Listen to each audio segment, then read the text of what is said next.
Si fuera por lo poquito que aprendí con mi experiencia, esto lo voy a hacer exactamente al contrario de lo que voy a hacer. Voy a intentar dictar una conferencia, cosa pues que yo no creo en ellas, pero no creo en el asunto magistral ni nada de ese tipo de cuentos, pero voy a tratar de desarrollarlo en esas formas, de lo conceptual, de lo contextual, a qué hacer, a la propuesta, a la práctica. Lo que yo he aprendido, mi experiencia me dice es que eso debería ser al revés. De hecho, durante mucho tiempo dictamos primero el laboratorio de física antes que la teoría de física, el laboratorio de operaciones unitarias antes que eso, porque en el trópico aprendemos más desde la experiencia, somos menos conceptuales que los noruegos, somos menos contextuales que los astrohúngaros, que es de donde al final vienen nuestras formas. Dictamos primero la teoría para después ir a la práctica. Eso lo aprendimos de los primeros que se fueron a hacer el doctorado y trajeron el libro para dictarlo, y hay que ver este libro, ¿no? Y por eso los programas que entregamos al principio del semestre al estudiante, pues es el índice del libro que estudió el profesor en la especialización, en la maestría o en el doctorado. Pero lo voy a hacer así, pues voy a intentar ver si me muevo en esa. Entonces no voy a emplear estas dos.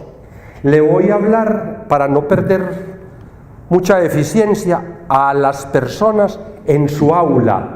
Y cuando me refiero al aula, hablo de ese concepto donde el profesor tiene posibilidad de actuar o de incidir en las decisiones que el estudiante tome. Llámese virtual o real, eso de R y B es real o virtual, o por los mecanismos que él tenga. A eso estoy llamando el aula de clase, a donde él tiene una influencia alta de poder incidir en las decisiones que el estudiante tome. Porque para mí el centro es el estudiante y el malo es el profesor. ¿Muerto? El malo, el diablo, el perverso, el culpable, ¿muerto? El que hay que satanizar, el que hay que chuzar, el que hay que ponerle el tábano. Lo estoy diciendo de una manera pues muy paisa, pero... Y voy a tratar de trabajar un asunto, es los profesores, o en este asunto tiene que haber un cambio. Voy a trabajar solo el cambio individual. ¿Qué puede hacer el profesor? Solo él con su asignatura o con los 2 o 3 compañeros. ¿No? Tú con Muñoz, él conmigo en seminarios, ¿no? Los 2 o 3 que podamos hacer algo.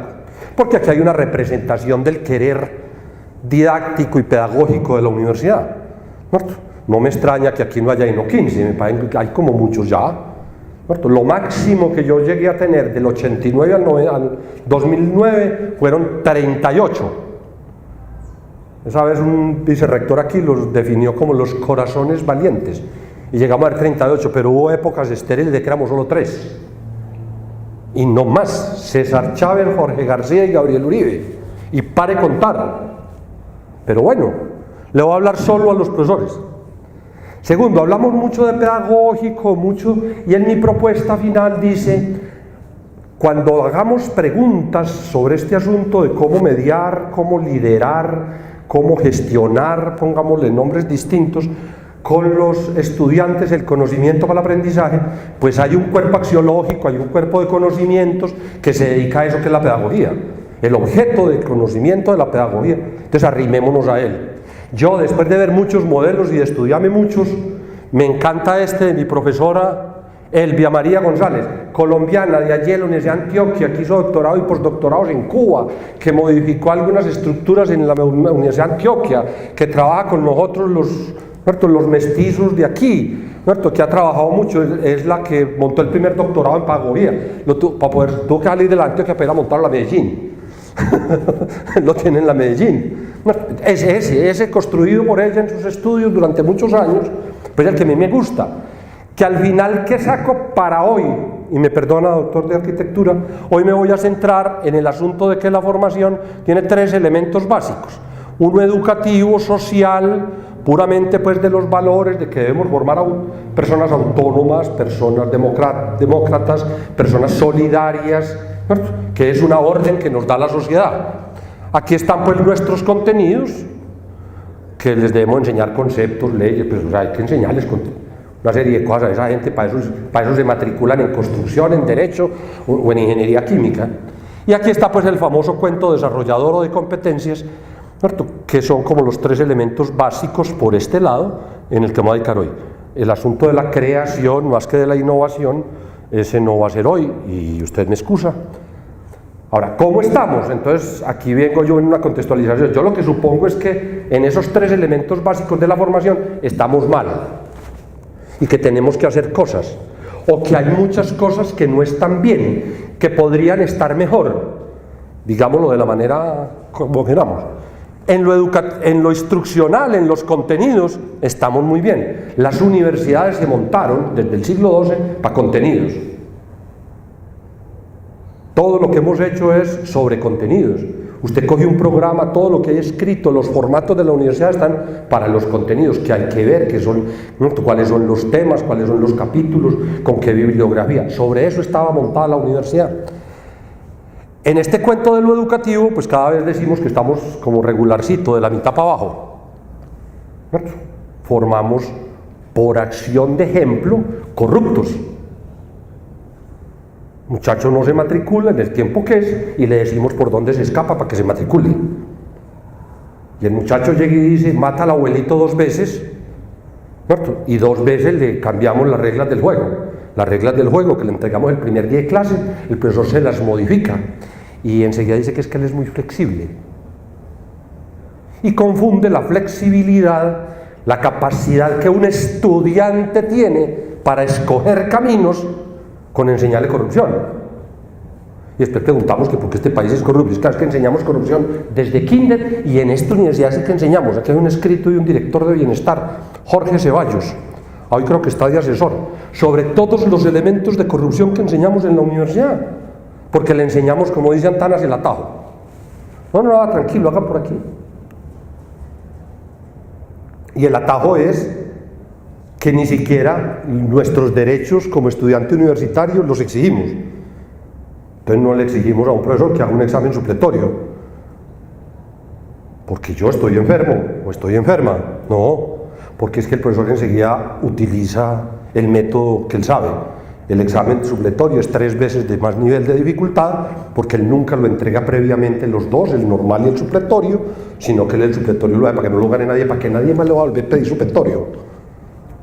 ¿Muerto? Nadie. Entonces usted presenta el examen enfermo. Y en lo desarrollador en capacidades yo pongo todo este espectro, porque hay de todo como en botica. Hay muchas carreras, muchos programas, muchas universidades, en muchos sitios específicos, muy posiblemente poco a nivel general de universidades o de facultades, donde en eso de las competencias no estamos tan bien. En algunas están mejor que en otras. O sea, las personas, los estudiantes o los egresados, los sacamos con algunas competencias. De hecho, pues salen con competencias, pero en eso pues no estamos tan bien.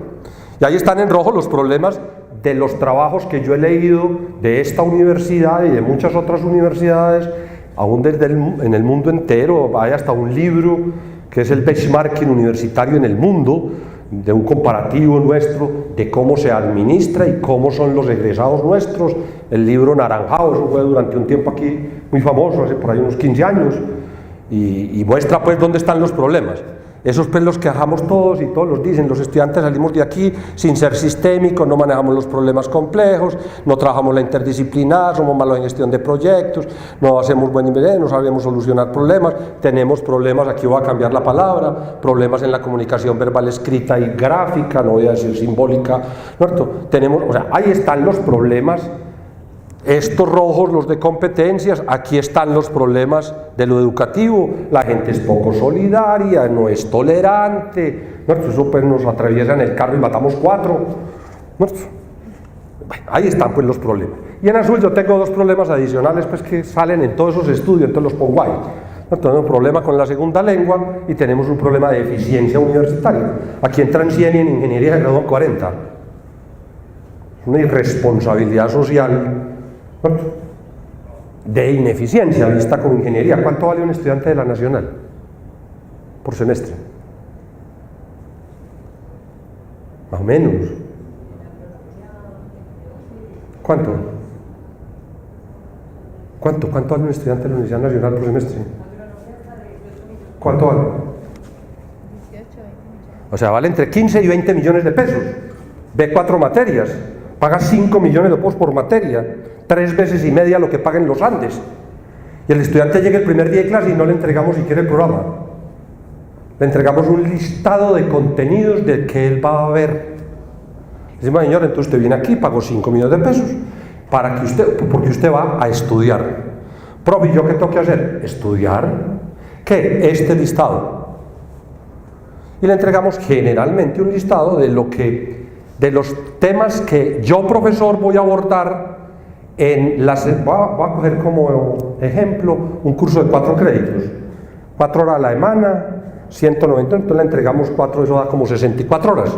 16 por 4 todavía es 64, entonces le entregamos qué voy a ver yo como profesor, qué me voy a dedicar a pasarle allá en Filminas o voy a discutir en 64 horas.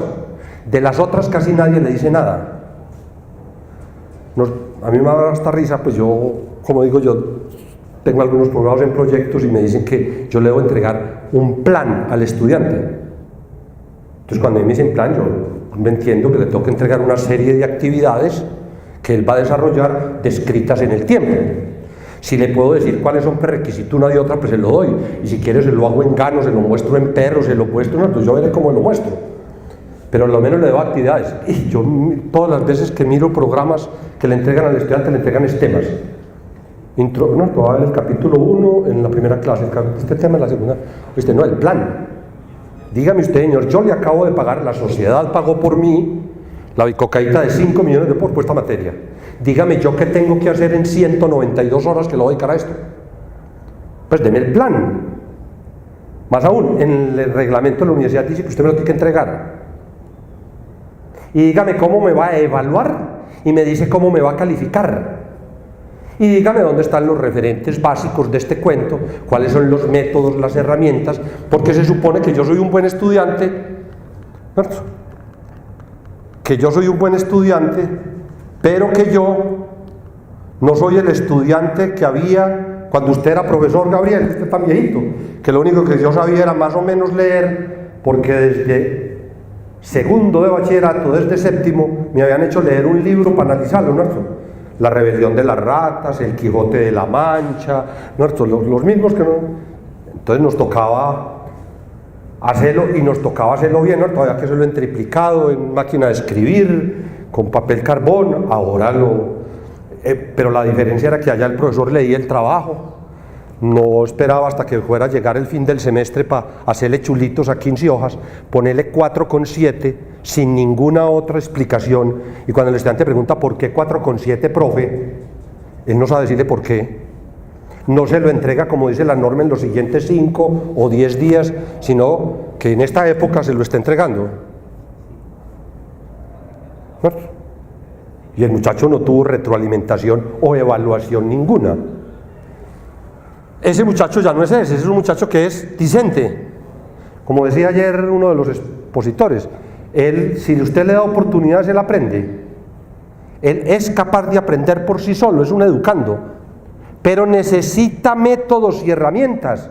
La primera herramienta que un estudiante necesita para un asunto que nunca ha visto es que le diga, a nosotros creemos, después de no sé cuántos años de estar aquí, comité asesor y profesor, creemos que si usted hace este programa, si usted desarrolla este programa, usted aprende este cuento, usted logra los objetivos, haga esto, y ahí está el plan, las actividades, pero las actividades, y de todas las horas, de las 192 horas.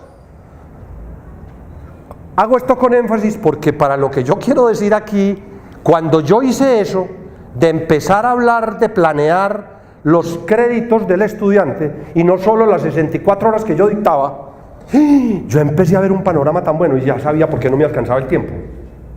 Porque a nunca un profesor, a lo menos fue mi experiencia, le alcanza el tiempo para acabar. Y dice, claro, y si él quiere meter toda esa vaina y hacer que el estudiante aprenda y que logre todos los objetivos en 64 horas, si no es que tenés 192, es que el que va a aprender es él. Mira, aquí está el plan y andate a estudiar.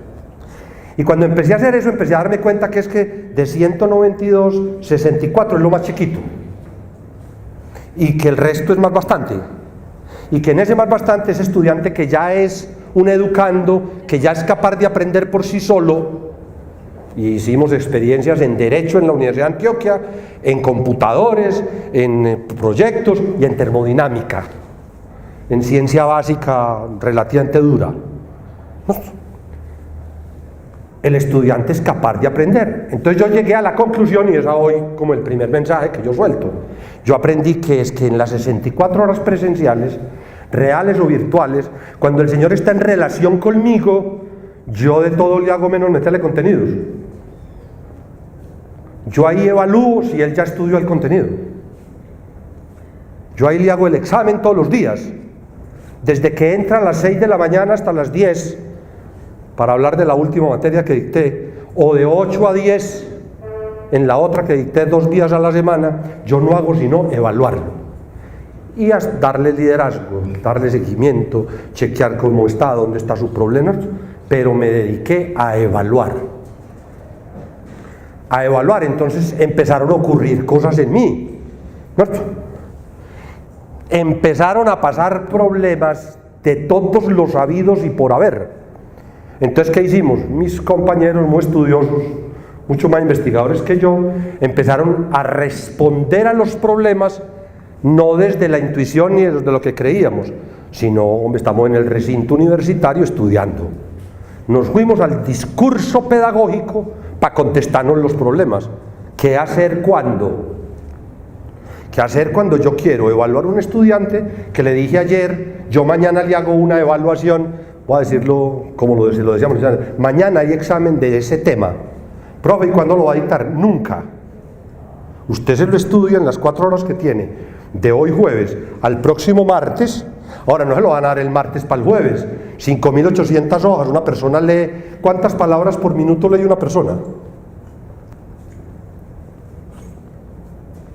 ¿Cuántas palabras por minuto lee una persona? ¿De qué tamaño es el texto que es razonable que un profesor le entregue a un estudiante un martes para que lea para el jueves? Si él tiene una de 4 materias, es la suya. O sea, él tiene de disponibilidad ahí de 2 horas para dedicarle a esa asignatura. Perdón, tiene 4. Vio 2 de clase, tiene 4. Para leer en 4 horas comprensivamente y llenar un formato de una metodología, extraer la tesis principal, hacer un muñeco con el mapa mental o el mapa conceptual de lo que leyó. ¿De qué tamaño lo ponemos? Entonces nos encontramos que una de las primeras experiencias fue con el compañero mío de ahí, con César Chávez. Entonces César Chávez mostró lo que él le había puesto a los estudiantes y nos pusimos a contarlo. Una persona lee las que más leemos. Bueno, yo hice después un curso y gané mucho, porque todo problema visual, yo leía 150 palabras por minuto. Mi esposa, que es abogada y lee a unas velocidades magníficas, leía casi 350. Después del seminario que hice de lectura rápida, yo quedé leyendo 500 y ella como 900. Entonces César Chávez les entregaba un monigote así, y es que y el jueves lo vemos. El jueves no había tiempo ni de leerlo y quiera, porque no le hemos planeado al estudiante sus horas para decir, no, es que le toque leer esto y leerlo comprensivamente con esta herramienta. Es que él sabe estudiar por sí solo, pero necesita métodos y herramientas. Pero ¿cómo le parece? Le hace este texto de termodinámica sobre la segunda ley, escrito por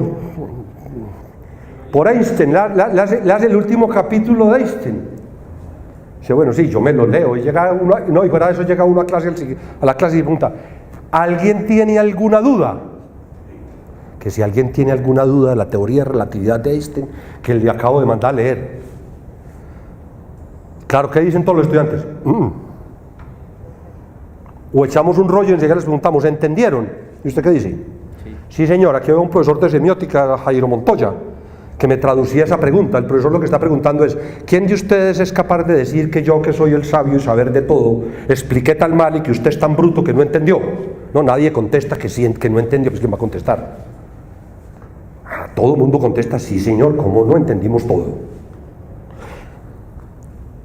Estas horas, entonces, vuelvo y repito, de lo que el estudiante hace independiente y de lo que el estudiante puede hacer controladamente afuera, que son la suma de lo que me da fuera de lo presencial, es lo que a mí empezó a permitirme sacar la conclusión que hoy tengo, y es que yo me dedico en las horas presenciales a evaluar en el sentido de sacarle el valor, de darle la retroalimentación, de que entre todos se den la retroalimentación, de que entre todos se peleen y se organice el cuento, que haya profundidad en la discusión y donde yo tengo que empezar entonces a buscar herramientas que me permitan hacer esas clases de una manera adecuada. ¿Cómo diablos hago yo para que aquí la discusión no sea superficial? Para que aquí que tengo un salón de... Algún día dicté un contexto que se llama Cultura para el Trabajo en Equipo. 101 estudiantes. Y hay que hacer una discusión, porque lo que yo quiero hacer... bueno, es que hay herramientas, me voy para el discurso pedagógico. Esa es la pregunta que yo me hago, vámonos para allá. Alguna respuesta tiene que haber de cómo hacer una discusión profunda. Que sea de hasta que aprendimos. Entonces hay un asunto que se llama indagación crítico-creativa, inventada y discutida y hecha, que tiene unos pasos, tiene unas formas, ha sido divulgada, ha sido comprobada, y uno la trae, la criolliza, la pone aquí, la organiza, la lleva un semestre, 2 semestres, 3 semestres, 12 semestres, hasta que eso va uno adquiriendo la capacidad de ser capaz de aplicar una didáctica de ese tipo y le permite que el discurso del estudiante no sea superfluo, no sea elemental, no sea de donde viene del mar del bachillerato, queremos concentrarlo, pero ese muchacho es sobrado, es mucho mejor que todos nosotros. Yo fui premio de bachillerato y fui a los bachilleres Coltejer, pero los estudiantes, los hijos míos me llevan pero kilómetros. Yo sí soy un completo antagónico a los que creemos que el problema está en el estudiante. Entonces esa es la segunda reflexión. La primera es, si empiezan a cumplir el deber ciudadano como profesores, de entregarle al estudiante la planeación de todo el tiempo, yo les recomiendo que las horas presenciales las dediquen a evaluar y a liderar. Que el estudiante con seguridad es capaz por fuera de estudiarse los contenidos. Lo hace. Si yo se los exijo con profundidad, si no voy pues a exigírselo superfluamente y él ilumina, corta y pega, llega y hace la primera presentación, presenta la primera diapositiva del Callejón del Vago de agotareas.com y el profesor se queda muerto de la risa y le pone 4,2. No, llegamos hasta el punto en que la primera diapositiva que tenía que presentar era la bibliografía. ¿Dónde estuvo y usted cómo llegó a esos referentes? Porque yo no voy a consumir tiempo si los referentes suyos en el sagrado recinto del conocimiento que es la universidad es el Rincón del Vago. Si el Rincón del Vago pasa el otro trabajo, usted no trabaja. Pero eso lo aprenden ellos al segundo semestre de usted cumplir esas normas que las tenía usted claras desde el principio. Ellos se adaptan, llegan a las 6 de la mañana y no a las 6:15. Se adaptan a que el grupo de trabajo, cuando uno hace equipos, la nota que saque es la que saque el que menos saque.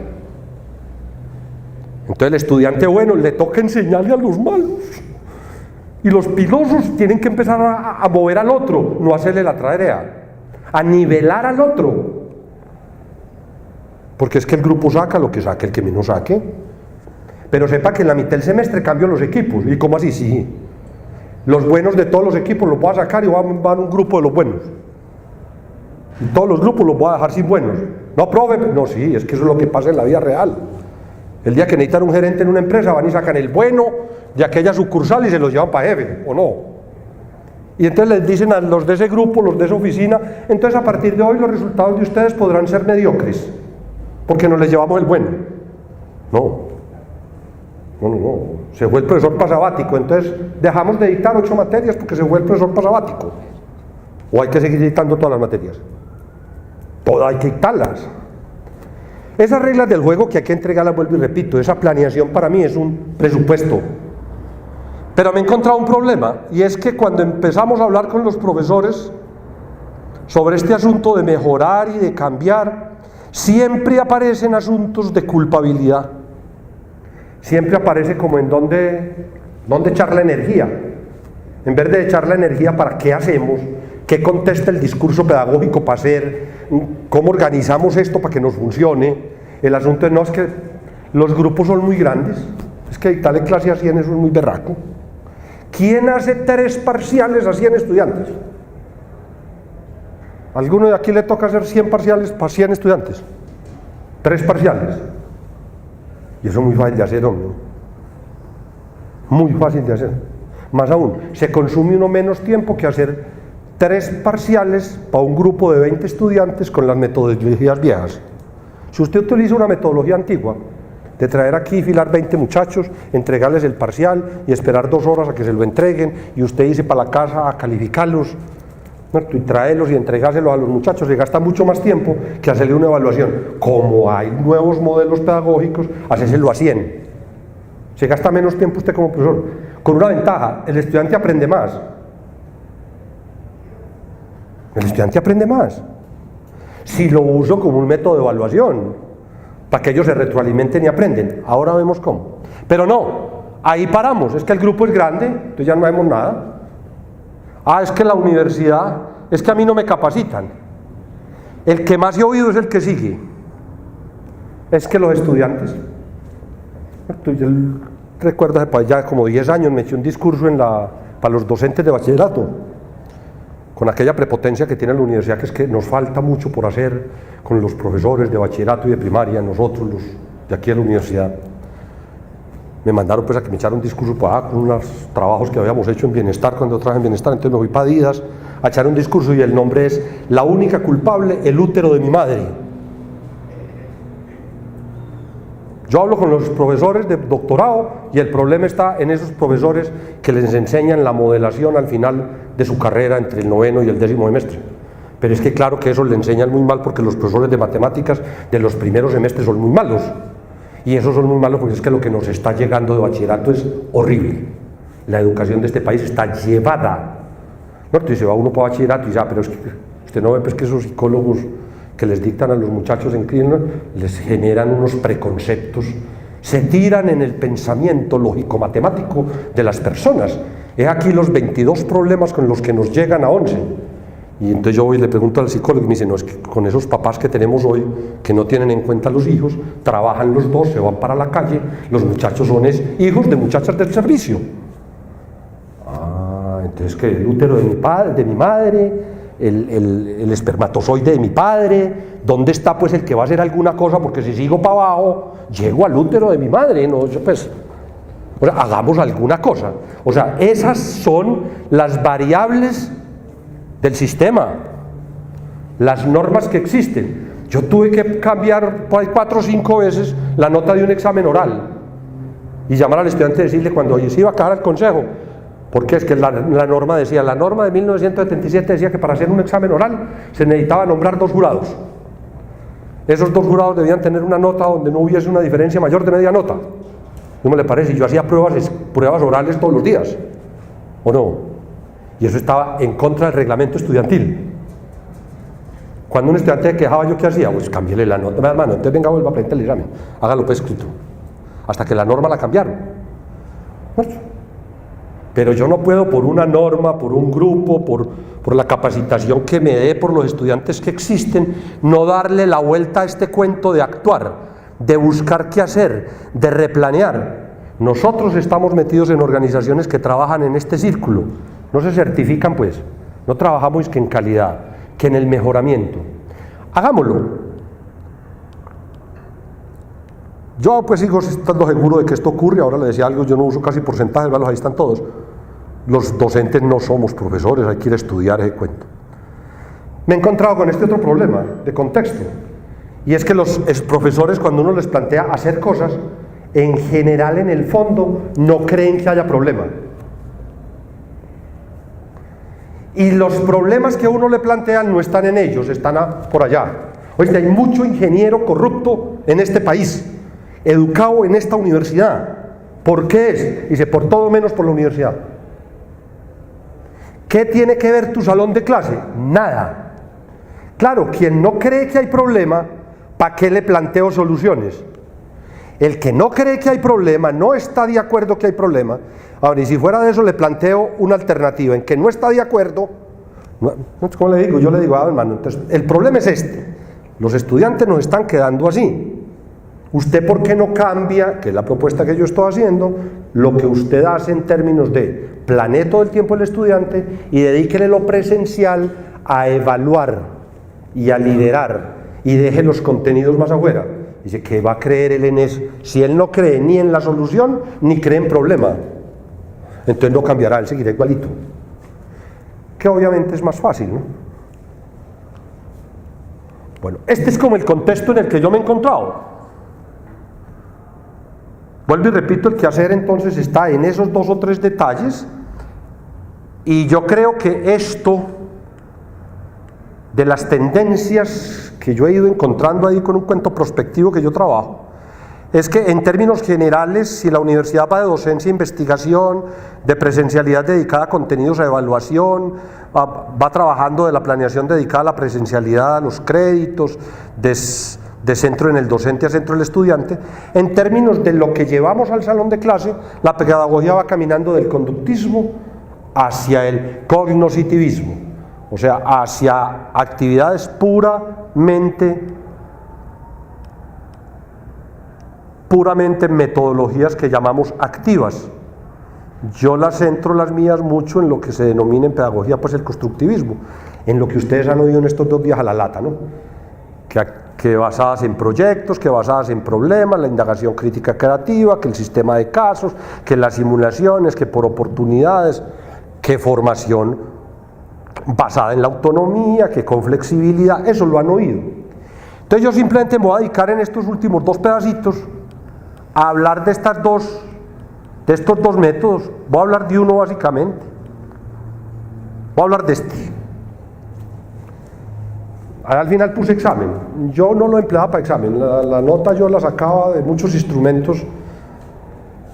Hice 19 y 32, hice 32 pruebas cortas y 19 pruebas más grandes en ese grupo que les hablaba ahora de 100 estudiantes de contexto, cultura para el trabajo en equipo, a 100. Pero de esas pues no, para calificar no cogí sino 3.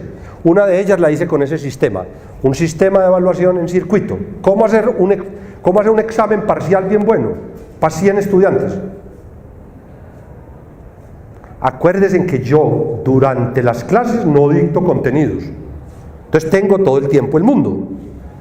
Entonces yo llego a las 6 de la mañana y le entrego a los estudiantes el examen, y voy a poner el examen típico, ¿no? Entonces un examen típico como es 4 puntos, ¿o no? 4 puntos, o 3, 4, eso es lo típico. Entonces 4 problemas, 4 puntos, conceptuales o teóricos, como cada uno lo quiera, imagínenselo cada uno en su área. 4 puntos, el 1, el 2, el 3 y el 4. El estudiante se sienta allí y yo me siento como un policía individual. Anónimo o no, o sea, el estudiante puede firmar su examen o tener una clave para que después nadie sepa, no sé sino yo, cuál es el examen de él. Lo puedo hacer de las 2 maneras, con Norma Lucía Botero, una profesora a la que le hicimos este seguimiento por muchísimos años, lo hicimos de todas las maneras. Supongan que el examen pues está o no firmado arriba. Y va transcurriendo el tiempo, ese tiempo yo supongo que en 1 hora el muchacho puede resolver ese examen. Nuestro. A los 45 minutos o 50 minutos yo le digo a todos los estudiantes que por favor se junten en grupos, pero que su examen individual lo deberán seguir llenando. Y les entrego una hoja especial para que llenen el resultado del examen grupal. ¿Grupos de cuánto? Listo. Cuando uno se arrima a la pedagogía, le dicen a uno, le hablan acerca de eso. Yo conclusiones de eso no tengo sino 2. La primera, no pongan grupos de 2. Eso está escrito en la literatura pedagógica, que es lo peor que hay. Por eso los matrimonios se acaban tan rápido. Porque no hay sino un solo canal de comunicación, que si se rompe, no lo resuelve nadie. Hay que tener un tercero. La suegra, el hijo, el amante, ¿no? Cualquier cosa que resuelva el lío de la comunicación, ¿no? Entonces, mínimo 3. Segunda conclusión que tengo de toda la experiencia de hacer grupos de trabajo es: si el asunto es abstracto conceptual, los grupos deben ser pequeños. Si el asunto es disciplinar tecnológico de solución de problemas y proyectos, los de ingeniería de sistemas ya resolvieron ese problema y deben ser 7 más o menos 2. De hecho, así se conforman en las organizaciones y en las empresas para resolver proyectos y problemas así se resuelven allá, los problemas son esos. ¿Cuántos son? Un arquitecto, 2 arquitectos, un constructor, 2 civiles, ¿cuántos son un grupo para hacer una unidad? 7 más o menos 2, eso da. Yo diseñé una fábrica para allí de sanitarios y eso éramos 9. Entonces, cuando el asunto tiende a tecnológico, concreto, solución, proyectos, tiende a ser entre 7 más o menos 2, eso está en la literatura pedagógica. Los más conceptuales son 3, 4, 5. Hay muchos problemas a medida que se agranda el grupo. Yo oí algún ponente decía eso. Sí, claro, en el discurso pedagógico dice cómo bregar a resolver problemas. Gabriela Boada ayer tocaba algunos mecanismos para resolver algunos problemas. El hecho es que yo empiezo a hacer el examen y ya aquí lo que hay es, entonces yo armo grupos, voy a suponer que es de 5, ya me quedaron 20 grupos, ya no va a calificar sino 20 exámenes. Empezó el problema a resolver, ¿sí o no? Ya yo no voy a calificar sino 20, ni siquiera va a calificar 20 para que sepan. Y los estudiantes terminan de resolver ese examen. Salen a las 2 horas. ¿Les doy la solución o las soluciones del examen o no las doy? Es que no han acabado. Tengo enumerados los grupos del 1 al 20. A la salida les digo que en la fotocopiadora, así les decía yo en mi época cuando empecé con esto, ahora les digo, ahí el Moodle les dejo el examen.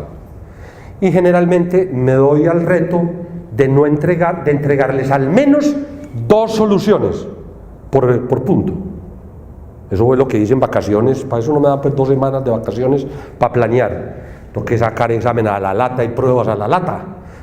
Entonces tengo 2 soluciones. ¿Se las puedo dar o no dar? Depende del reto. Cuando el reto era el que presentaba la doctora Mónica esta mañana el reto es no ayudarles mucho, que ellos tengan el trabajo de ir a buscar, no les digo nada, no les contesto nada, ni después del examen. Termina todo este proceso y me preguntan, profe, al fin, ¿por qué se secan los alimentos en la nevera? Y la respuesta mía es no sé. Todavía a hoy me encuentro con profesora y me dice, con estudiante y me dice, profe, al fin que el carro se seca el vidrio para que uno no se mate cuando se empaña, ¿con qué se seca? ¿Con el aire acondicionado o con la calefacción? Y les contesto, no sé. Entonces, pero también hay momentos en los que quiero es que ellos miren otros caminos, otras maneras, otras metodologías de resolver el problema y les entrego las soluciones. Pero ojo, el examen que me entregue el equipo 1 se lo entrego al 2. El del 2 se lo entrego al 3, el del 3 al 4, el del 19 al 20 y el del 20 se lo entrego al 1. Y para la próxima clase me traen una hoja pegada de ese examen, ojo bien, una hoja pegada de ese examen. No vayan a escribirse en ese examen con lapicero rojo, porque ustedes no tienen la autoridad ni el poder constituido de un docente para un estudiante que un par, un compañero de él, le escribe encima de su examen con un lápiz rojo. Hemos visto que eso es como se sienten mal. No, él hace la retroalimentación en una hojita que pega detrás. Escribe las cosas que vio buenas y las malas.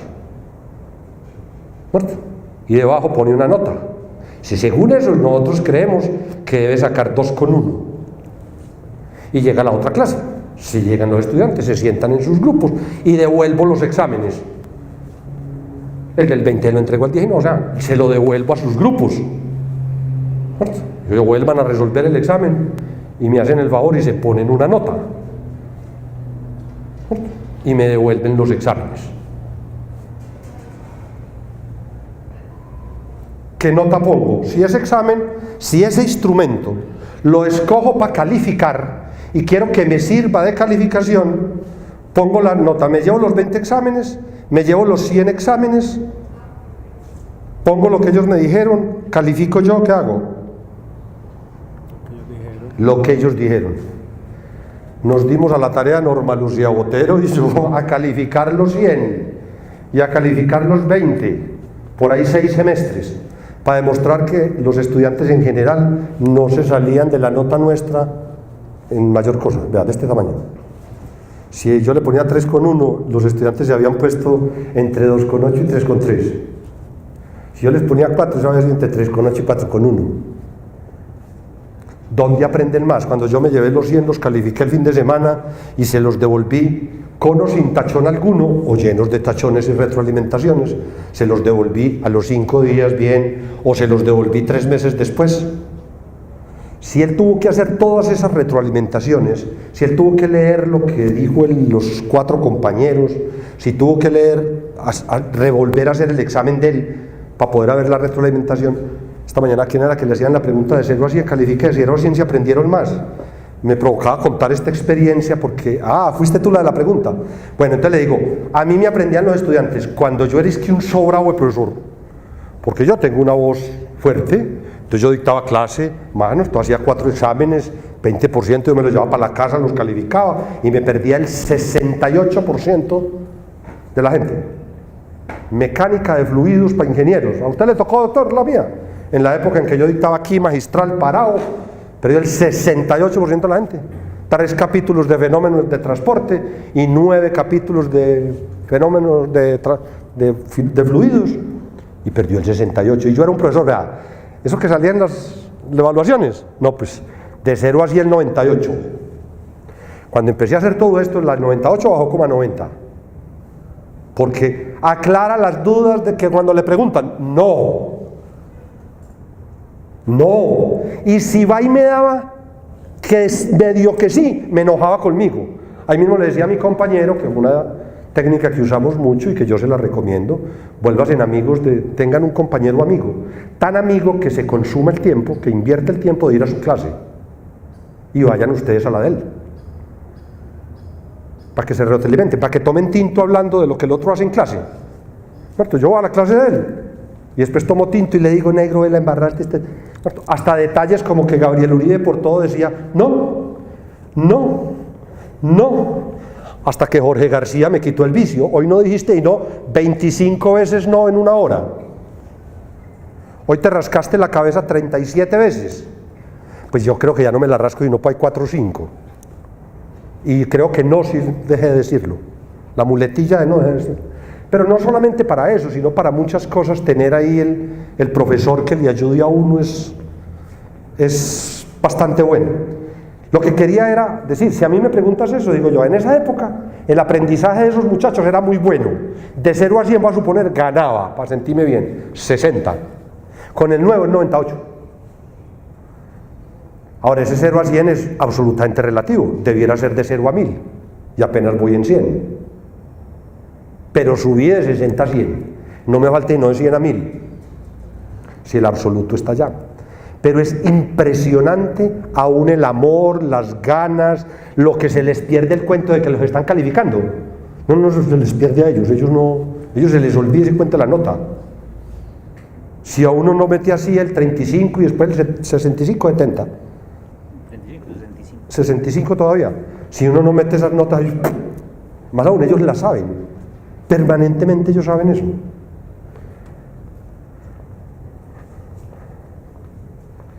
Al final yo hago una evaluación de los instrumentos, generalmente del subgrupal. O sea, los estudiantes me ayudan a modificar el examen. Me dicen qué preguntas deben incluirse. Después de todo ese proceso, yo le dedico 1 o 2 clases a discutir en el salón de clase, generalmente con indagación crítico-creativa, otra metodología, que hay una diapositiva que da los pasos generales, y si ustedes la encuentran pues en la literatura, para que ellos, en la indagación crítico-creativa, el último paso es modificar el texto sobre el cual se basó la indagación. Entonces, como en este caso la indagación se hace sobre el instrumento, sobre el examen, sobre cómo se hizo la prueba, sobre el artículo que les entregué para discutir, depende del tipo de examen que esté haciendo o del tipo de prueba sobre el que esté trabajando, entonces hago una evaluación del instrumento y lo modifico. ¿Acabamos, todavía no? ¿Todavía falta un poquito? Entonces ¿qué me hizo usted? ¿Usted qué hizo el movedor? Está en el bolsillo izquierdo, en el derecho o en la camisa. En uno de los 3 está. Aquí. Y voy a contar muy rápidamente este otro. Me encontré por también un seminario que alguna vez hicieron aquí, una concepción que me dio muchísimo resultado. Fue las sesiones de clase, y vuelve y juega, depende pues de la asignatura que esté dictando y del alcance del trabajo que los muchachos estén haciendo, fue hacer una modificación entre lo que un estudiante hace en un salón de clase ante sus compañeros y el profesor, que toda la vida para mí fue me toca exposición el jueves. Yo fui estudiante, hasta buen estudiante que fui yo, ¿verdad? Y yo siempre dije, me toca exposición de cálculo, me toca exposición de tal cosa, me toca exposición. Y yo iba y el profesor me daba un tiempo. ¿Cuánto tiempo le dan ustedes a los estudiantes para exponer? Unos les dan 15 minutos, porque en las 2 horas hay que meter ¿cuántas exposiciones? Como 6 o 7. Otros les dicen, no, una exposición por hora, voy a meter 2 exposiciones, tenés 45 minutos para en los otros 15 minutos hacer algunas preguntas. Y a mí me llamó mucho la atención este cuento de la sustentación. Mucho. Hasta que al final ya, a hoy, aquí viejo con estas canas, cada que me enfrento a una asignatura donde considero que un trabajo que el estudiante haga externo sobre un tema, debe venir aquí, pues además de hacerlo a mano escrito o en el computador y tenga que entregar un trabajo para exponerle a la comunidad, o simplemente tiene que hacer un trabajo escrito para entregar, cualquier cosa de esas, yo siempre termino con esos trabajos haciendo sustentaciones. Entonces cambia un poquito el panorama. En una sustentación, que puede ser individual o por grupos, pues por grupos es un poco más compleja, te lo va a tomar como si fuera por grupos. Entonces hay un grupo que sustenta, como dije ahora, entonces ese grupo se para aquí a hacer la sustentación, ahora se sientan los 7 muchachos. Y desde el principio tienen la regla clara, ese grupo saca lo que saque el que menos saque.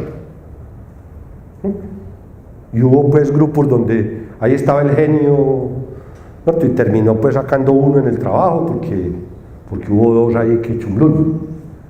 Y uno sacaron. ¿Qué es? No, eso no sé qué. Si usted deja la regla de juego clara desde el principio, usted tiene inconveniente con eso. De hecho, así funcionó Seminario de Proyectos, ¿cuánto tiempo? Por ahí 4 años. Allá se paran los muchachos y tienen un tiempo para hacer la exposición. Al final estábamos haciendo una cosa muy bonita en esta metodología, con 2, yo lo hacía con 1, 2, con 3 asignaturas, pues una de otro profesor y 2 mías, y es que los hacíamos hacer un video de entre 10 y 15 minutos sobre el taller de matemáticas que ellos estaban resolviendo y que iban a ir allá a sustentarlo. La triple integral la demostración o el proyecto de ingeniería de proyectos, porque eso nos lo encontramos en el discurso pedagógico. Hombre, no deje que la persona sustente allá, hágalos que ellos mismos ellos vean la sustentación que fueron capaces de construir, la exposición que fueron capaces de construir. Y los pusimos a hacer un video, hacen unas bellezas, hacen unas cosas horribles y hacen unas cosas muy bonitas. Entonces muchas veces lo que los poníamos era ya sentado aquí, y como eran 15 minutos, 12 minutos, ellos prendían su exposición y ellos presentaban la exposición de su proyecto. Siempre pues durante el semestre ese trabajo no puede presentarse una sola vez, porque me suena a calificación. Ahí mismo me suena a mí como si estuviéramos haciendo exámenes filtro para un examen para pasar a una empresa o para pasar a la universidad. Bueno, los exámenes de ese tipo son los que hace uno. El examen de admisión de la universidad, pasó o no pasó, si ha sido una vez, uno no tiene derecho a retroalimentarse. Todo proceso evaluativo dentro de una asignatura, si quiere ser evaluación, tiene que haber posibilidad de volver a mirar el cuento, porque si no, entonces ¿para qué me sirvió lo que me dijeron? Yo hice esto, este es mi producto, ahí está, vuélvamelo nada, dígame en qué tiene, por dónde debo mejorar, y me da posibilidad de que yo vaya a lo mejor y vuelva y se lo traiga o no, porque si no, entonces ¿para qué me dijo? Que sí, vos sos, bueno, ahí tenés 2, pero si haces las modificaciones, pero eso sí, ya tenés 2. Entonces yo siempre le decía a los profesores un chiste que me contó un profesor de la Antioquia: si así fuera, ninguno de nosotros tendría pase. ¿Cuánto sacamos en la primera clase de manejar carro? 1, y en la segunda 1, y en la tercera 1, y en la cuarta 1,5, y al final nos dieron pase porque en la última sacamos 3,1. No sacamos más tampoco, pues no ver el tráfico, y sacamos 3,1. pero nos dieron el pase. No le hace que hayamos sacado no sé cuántos unos para atrás. Hay derecho pues a ser cíclico el asunto. Cuando los estudiantes terminan sustentación, empieza un asunto que es muy bonito. Entre las reglas del juego está que la nota que sacan los estudiantes es por lo que aprendan los que están en el público. O sea, usted va a hacer esa exposición porque es parte de esta asignatura y entonces el objetivo fundamental es que sus compañeros sepan de ese tema. Pero aquello de que yo cojo un grupo, ya esto les pongo, voy a poner un ejemplo concreto de lo que yo digo, ustedes hacen tamizado, ustedes molienda, ustedes secado, y al final del semestre estos señores saben mucho de tamizado, pero no tienen ni idea de los otros temas. Porque ellos fueron a la sustentación a dormirse. Más aún, ¿quién le pregunta a un compañero, quién le hace preguntas fuertes, difíciles a un compañero después de que hace una exposición? ¿Le pego a la Dalida en la cafetería o no? ¿Sí o no? Le pego en la cafetería a la Dalida. Cuando usted le dice a los estudiantes que exponen, o sea que sustentan, que ellos deben hacer un proceso que permita asegurar que sus compañeros van a aprender, porque la nota va a ser lo que ellos contesten a las preguntas del profesor al final. Al final de todo este paseo en la sustentación, Gabriel Uribe llegaba y volteaba y decía: ¿usted qué le entendió a la doctora Mónica esta tarde cuando habló acerca de su trabajo en fisiología animal? ¿Qué es un sistema? Sacaste 0, Mónica. Así de sencillo. ¿Es fácil o difícil el proceso para poder llegar al gran deleite de hacer aquí una reunión y que le tomen a uno una foto con un diploma de fisiología animal allá del seminario? ¿Ese proceso es fácil o es difícil? Es un proceso. ¿Fácil o difícil? Muy difícil, dijo la doctora Mónica. Eso no es tan fácil como cuentan. Tiene que aprender a amarrar vacas. Tiene que hasta aprender a amarrar vacas. O sea, usted saca ya según el objetivo, y el objetivo que usted tiene es que los que aquí sentados aprendan. No, hombre, eso cambia tanto como que al final, cuando los muchachos empiezan a decantar y a hacer cultura alrededor de esa asignatura y a decir que eso es así y que va a pasar, entonces los estudiantes, antes de la sustentación, le mandan las preguntas a sus compañeros por internet. Esas son las preguntas que ha hecho Gabriel Uribe en los últimos años, y aquí les mandamos las respuestas. Y nosotros las vamos a poner en el video.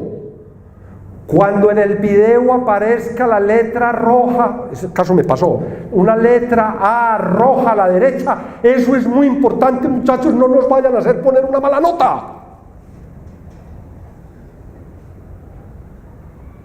Bueno, entonces eso se vuelve otra cosa. Cuando el objetivo es claro, el estudiante no viene ahí a recitar lo que iluminó, cortó y pegó, sino que él viene a intentar que otro que hay aquí sea capaz de discutir con él y sea capaz después de contestar las preguntas y de resolver los problemas que se le plantean, para lo cual se está estudiando el tema. El asunto cambia. Él se prepara para sustentar y no se prepara para exponer, se prepara para argumentar con un nivel intelectual de alto nivel. Es crítico, es capaz de ser analítico y despescuezar el asunto, analítico entendido como en el método científico, de dividir el cuento hasta que llega al final, y trata de abstraer ahí. Pues es muy complicado. Yo no creo que eso haya sido fácil, no lo veo muy fácil, pero intentan sintetizar, no logran llegar a construir conocimiento. Yo eso en el pregrado no lo logré, bueno, y en maestría tampoco fue mucho, pues, pero lo que quiero decir es que es muy distinto cuando la regla del juego que se pone en un aula de clase para un estudiante es: venga a sustentar, que cuando le digo: venga, exponga. Porque el profesor se la pasa diciendo: expusiste bien, te está dando miedo, fíjate dónde te paras, cosas que también hay que decirle, pues, para generar pues una competencia comunicativa agradable. Pero además de eso, pues hay que decirle que escriba bien la diapositiva y y que no le escribe errores de ortografía, ¿no? Yo llevo a mi compañero Jorge García y él se encarga de encontrarlos todos, ¿no? Yo siempre intentaba llevar otro docente adicional que tiene otro panorama distinto y les decía otras cosas. Al final yo creo que los últimos 10 años siempre tuve en mi clase, cuando hacía sustentaciones, siempre tuve un compañero que iba, siempre, que le ayudaban a uno allá, y yo iba pues a la de él también, ¿no? A hacer las sustentaciones. Eso es como dos experiencias que yo creo que se pueden aplicar basados en lo que dije anteriormente, en que el aula de clase, real o virtual no lo hice sino 2 veces, después de un diplomado de virtualidad que hice con la OEA, entonces logré pues adquirir como algunas destrezas, sobre todo en el manejo de los contenidos para la virtualidad. Eso es todo un paseo muy complejo, yo hasta allá no llegó pues ni, pero hice pues 2 semestres intentando hacer sustentaciones virtuales y exámenes en circuito y indagaciones crítico-creativas, pues cuando íbamos a hacer el chat de recreo, hacíamos el chat de recreo y hablábamos de fútbol, pero cuando hacíamos el chat para discutir, discutiendo con argumentación. Hasta que llego yo, porque ya llegó mi profesor de física y yo no soy capaz de aguantarlo. Gracias, muy amables.